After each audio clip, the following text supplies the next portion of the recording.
There were attempts dun sa mga ibang boss na tumakas. Actually, just last night, just last night may pinahold kami sa Davao Airport. And ito yung isa sa mga boss na pinagdududahan. The very controversial Mayor Bamban, Mayor Alice Go, once said she lived in Valenzuela. Did you discover her actual residence? Yeah. Karen, it's true. She lived inside the warehouse.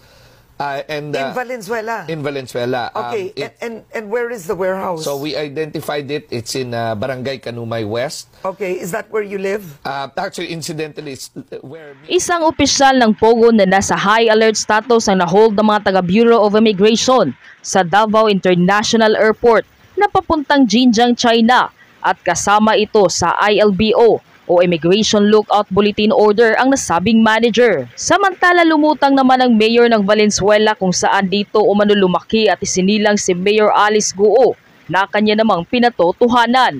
Narito ang buong detalye. Ngunit bago tayo magpatuloy, huwag kalimutang i-like, share, subscribe, and click the notification bell for more updates and for more upcoming videos. Maraming salamat! Kabilang sa mga bagong revelasyon ng Presidential Anti-Organized Crime Commission ang tangkang pagtakas ng isang umano'y big boss ng Lucky South 99. Isa siyang babaeng Chinese na manager umano ng nasabing Pogo Hub. Naharang ang nasabing big boss sa airport ng Davao City at dinala sa Detention Center Bureau of Immigration sa Taguig upang maimbestigahan. Matatanda ang muling binalikan ng mga miyembro ng PAOK ang Lucky South 99 Pogo Hub sa Porac, Pampanga. Halos kasabay nilang dumating si Senator Win Gatchalian. Gaya ng obserbasyon sa ibang Pogo Hub, pinaniniwala ang halos pareho umano ang mga nangyayaring krimen sa compound, gaya ng torture, kidnapping at mga scam. Sabi ng PAOK, makikita rin umano ang pagkakasangkot ni suspendidong Bamban Tarlac Mayor Alice Go maging sa operasyon ng iligal na Pogo sa Porac. Samantala pinatunayan naman ng isang mayor sa Valenzuela na talagang dito umano sa ating bansa lumaki at isinilang ang controversial Bamban Tarlac Mayor Alice Go. Narito ang revelasyon ni Mayor Gatchalian na kapatid mismo ni Senator Win Gatchalian na nagpatunay na dito talaga sa Pilipinas lumaki si Mayor Alice Go. Panuurin, pakinggang mabuti at kayo na ang bahalang humusga. The very controversial Mayor Bamban, Mayor Alice Go, once said she lived in Valenzuela. Did you discover her actual residence? Yeah. Karen, it's true. Like I mentioned to you, we have a lot of foreign nationals, not only from China, no, but majority are from China, that started their business in Valenzuela, actually. They come here, maybe starting to rent a small warehouse, do trading, whether garments, plastics, or numerous goods coming in from China. And then eventually, when the business becomes successful, they buy the property or they expand. And they always choose Valenzuela because we are industrial city and the logistical geographic location makes it suitable for logistics in delivering the goods. So in the case of Alice Go, the family came in from China, the parents came in. What year? According to the... I'm not sure of the particular year, but we are basing on actually, we couldn't find them in the database of the... of Valenzuela. Yeah, Valenzuela, the business process. That's why we cannot establish the real year where they... But where did she live? Oh, she lived inside the warehouse. In Valenzuela? In Valenzuela. Okay, and where is the warehouse? So we identified it. It's in Barangay Kanumay West. Okay, is that where you live? Actually, incidentally, it's where me and Senator Win lives as well, on the same street. Road, but it's a long road. It's not a street. It's a long main road. And like we are also, where we grew up is actually a plastic factory where my dad started his own business. So all those neighboring are warehouses and old factories converted to warehouse. Yeah, but let's make it clear, you were born in the Philippines. Oh yeah, we were born there, exactly, in Valenzuela. Born there. All right, so I want to ask about this. So the neighbor said they knew Alice Go as a teenager. Yes. in Valenzuela. Yeah, not only the neighbor, the landlord of that leasing that warehouse is actually a childhood family friends of us and Senator Win. We grew up together, playing Wow. together in the streets. So there. logically speaking, if Alice Go was there as a teenager, most likely if she claims to be Filipino, she would have been born in Valenzuela. Yes. But was she born in Valenzuela? Well, there's no document showing that. There's no document also legitimizing the business that the parents supposedly set up.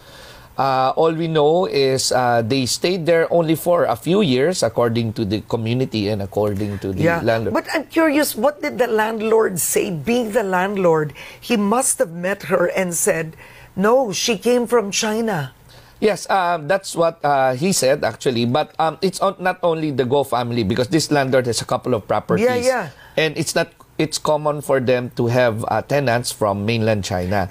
But did he say yes, Alice Go? They confirmed that the parents first were there in the present. They set The up a mother business. and the father. And mother and the father and the siblings, the children, were there inside the warehouse when they started their life in the Philippines and also their business Is this in Valenzuela. 2013 or much earlier? Much earlier. Okay. Yeah, much Go earlier. on. And then? And then they said that the landlord said that they just stayed there for maybe a couple of years, 1 year or 2 years before they moved out.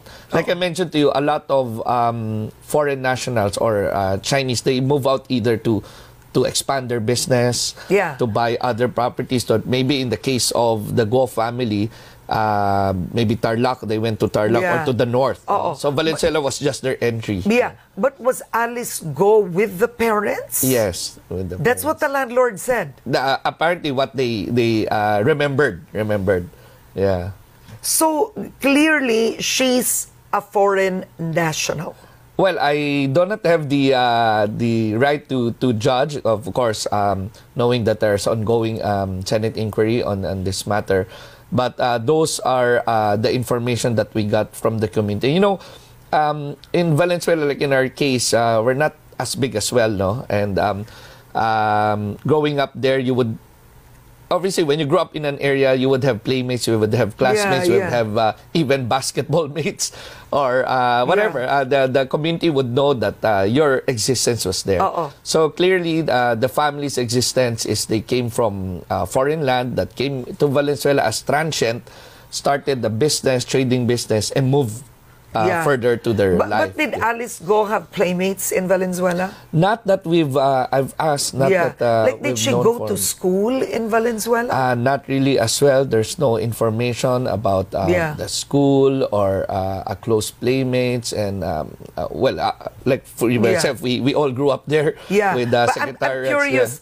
I mean, you're not the landlord, but did the landlord say how old Alice Go was? No specific information because he couldn't remember much as well because he has many tenants. I get you. Yeah, even now, they have foreign tenants. But they mentioned that knowing this particular family coming from China with children coming in there and even helping in the business. I think embroidery or garments was the business. But my bigger issue, frankly, to the senators watching, why didn't they call the landlord to the hearing? Was the landlord in the hearing? No. No, I think, exactly my point. That landlord could have given information. In fact, if he saw Alice Go, he could have pointed, and that's you.